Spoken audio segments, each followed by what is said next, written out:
Noong 1995, sa pilitan umanong inagaw ng dalawang lalaki ang mga ballot boxes mula sa isang grupo ng mga election officers sa Mabini, Batangas.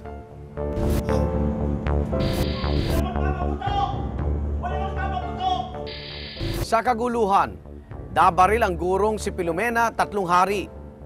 Ang isa sa mga akusado, nakulong lang ng 1 taon sa kasong ballot snatching.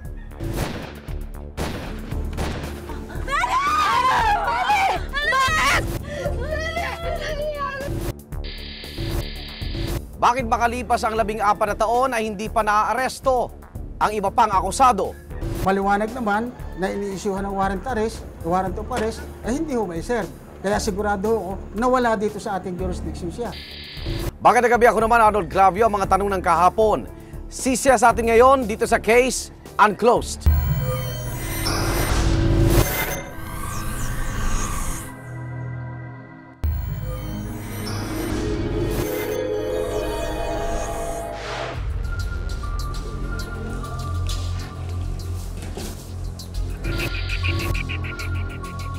Mayor Bantugon,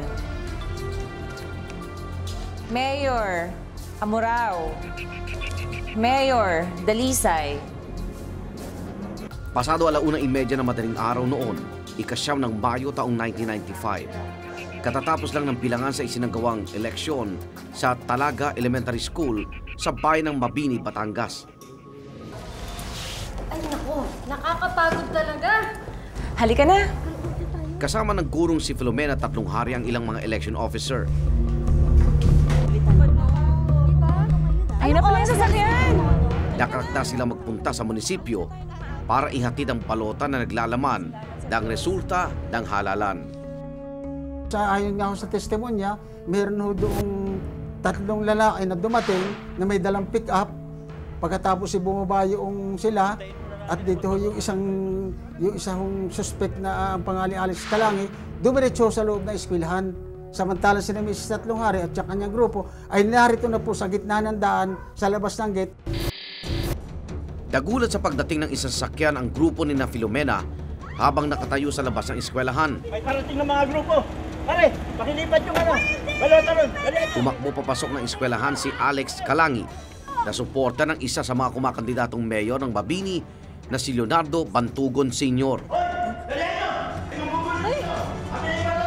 Mabilis na kinuha ni Alex Calangi ang balota at lumabas ng silid. Dahil sa takot at pagkabigla ay nagtakbuhan naman ang grupo ni Castillo papasok sa banyo kung saan sila nagtago.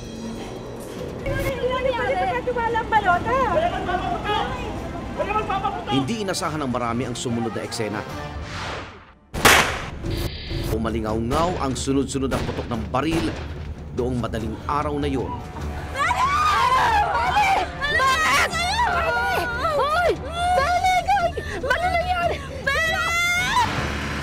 Mabilis ay isinugod sa ospital ang sugatang si Filomena 3 hari. Nagkaroon pa ng pagkakataon na makapagbigay ng salaysay si Filomena 3 hari kay SPO3 Romeo de los Reyes sa ospital na pinagdalhan sa kanya. Hindi ko na makain yung ano sa akin. Pero doon siya galing sa pick-up. Alam ko, kasamahan siya ni Alex.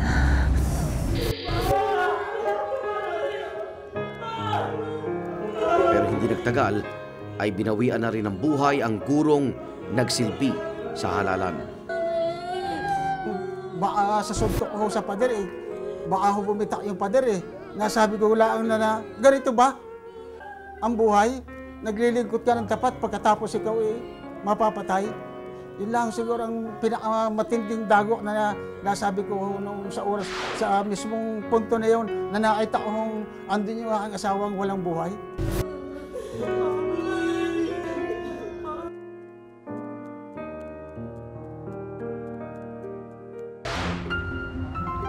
Tuhan, ano ba yung tinuturo mo anak mo? Ay nako, ang dali-dali niya. Masaya ang 20 taon na pagsasama bilang mag-asawa ni Filomena at Sofronio. Lalo na't biniyayaan sila ng 3 anak.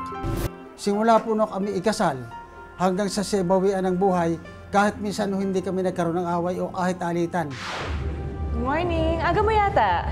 Bukod sa pagiging may bahay, abala rin si Filomena bilang isang elementary public school teacher at guidance counselor. Siya rin ay nagtuturo ng music sa grades 5 and 6. At siya yung halimbawa mayroong ang principal ay wala. Siya ang inuusap na umattend ng meeting. Teacher ko siya nung grade 5. Ano siya, yung mahinahon siyang magsalita. Hindi ko siya natandaang nagalit sa amin. Kahit pa sabihin maingay yung klase namin. Dahil sa biglaan niyang pagkawala, hindi lang pamilya ang lubos na nangulila sa itinuring na ina ng maraming estudyante. Nanghihinayang ako dahil kung siya ay madaling nawala, kung siya ay nakasama ko pang matagal at ng mga guro, maaaring marami pang guro ang kanyang natulungan dahil siya ay matalino.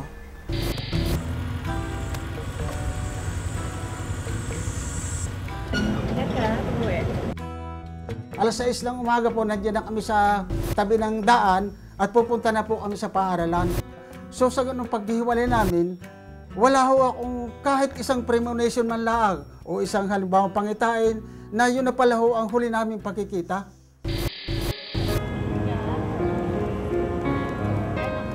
Hindi rin malilimutan ni Melesia ang huling araw na nakasama ang matalik na kaibigan. Paano, Mare? Mauna na ako, ha? Alis ka na? Oo. Kailangan ko na umalis, ha? Bye-bye. Siguro last babay na niya sa akin nun. Nung humakbang lang siya ng tatlong habang, sabi niya babay. Sabi ko, ba't ka nang bababay? Saan ka pupunta? Bit-bit na yung balota. Okay, copy. Sa pagkakapatay kay Filomena 3 hari, naging pangunahing suspect si Alex Calangi at kasama niyang si Leonardo Bantugon Jr. Sa sinumpaang salaysay ni Calangi, inutusan umano sila ng campaign manager na si Ruel Sandoval na magpunta sa Talaga Elementary School dahil sa impormasyon na natanggap ng kanilang partido na may manggugulo sa bilangan. Nang maganap di umano ang pamamaril, 3 armadong kalalakihan ang nakita niyang may hawak ng baril, kaya agad siya sumigaw at tumakbo palapit sa grupo ng napaslang na si Filomena 3 hari.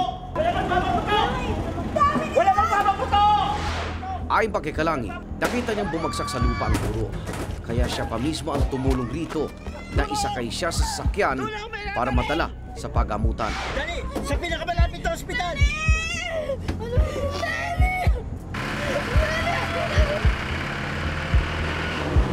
Sa isinagawang investigasyon, kasong murder at paglabag sa Omnibus Election Code dahil sa ballot snatching ang isinampak kay Alexander Calangi at kasama niyang si Leonardo Bantugon Jr. Bilisan niyo! 4 na taon matapos dinggin ang kasong murder laban kay Alexander Calangi, pinawalang sala siya ng hukuman noong January 5, 1999. Ayon sa desisyon ng presiding judge na si Conrado Henilo Jr. ng Regional Trial Court Region 4 Branch 1, hindi naging sapat o matibay ang ebidensya ng prosekusyon para matiin sa Calangi. Paribagong dagok naman ang dumating sa pamilya 3 hari noong January 29, 2003 matapos lumabas ang hatol na guilty laban kay Calangi. Hindi ito dahil sa isinampan nilang kaso, kundi dahil naman sa ibang kaugnay na kaso. Ang paglabag ng Omnibus Election Code na may kinalaman sa ballot snatching, ang parusa, 1 taong pagkakabilang gulang. Ang balota ay siyang kaluluwa ng demokrasya. Samantalang sasabihin mo, pagkatapos mong lapastanganin, 1 taon lang ang aparasuhan. Yun para sa akin sarili lang, may opinion, ay masyado yatang hindi unfair ho yun. Dismayado ang Alliance of Concerned Teachers sa kinantungan ng kaso ni 3 hari. Lalo pang nagpapasaklap dyan yung pagiging mailap ng hustisya para sa kanya. Kung totoong tinuturing na bayani ang mga teachers, ang pinakamailang na bayani ay yung buhay na bayani, diba? Patuloy na maglilingkod. Samantalang isa namang suspect na si Leonardo Bantugon Jr. hindi kailanman naiharap sa husgado. Nagpunta umano siya sa Italy kaya nabigo ang mga otoridad na siya'y madakip. Ang sabi ho nila sa akin ay nagpunta raw ho ng Roma. Hindi ko lang kung saan parte ng Roma. Basta somewhere in Italy. Yun ang pagkakaalam ko. Dahil nga ho maliwanag naman na iniisyuhan ng warrant of arrest, ay hindi ho may serve. Kaya sigurado ho nawala dito sa ating jurisdiction siya. Pero, palagay ko kinakaalang mga nagot sila sa batas ng tao. Sinubukan ng pamilya Tatlong Hari na matukoy ang kinaroonan ng suspect sa Italy sa tulong ng NBI Interpol. Ito kasing kapag through Interpol, talagang nakikiusap tayo sa kanila na kung pwede matulungan tayo. Pero hindi sila sumagot. So pwede nating gawin dito, pwede nating ulitin at reiterate natin yung request natin, and then kung paano po pwede natin gawin para eventually mababalik dito at para masagot niya yung kaso dito sa Pilipinas.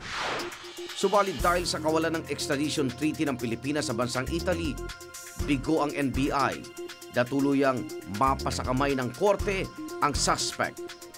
So isa itong problema para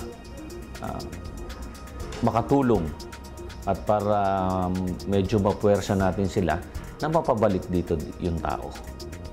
Sa kawalan nga ng treaty between the Philippines and Italy, ito ang isa sa mga problema na nagpapatagal o isang bagay na balakid sa pagbalik ng tao dito.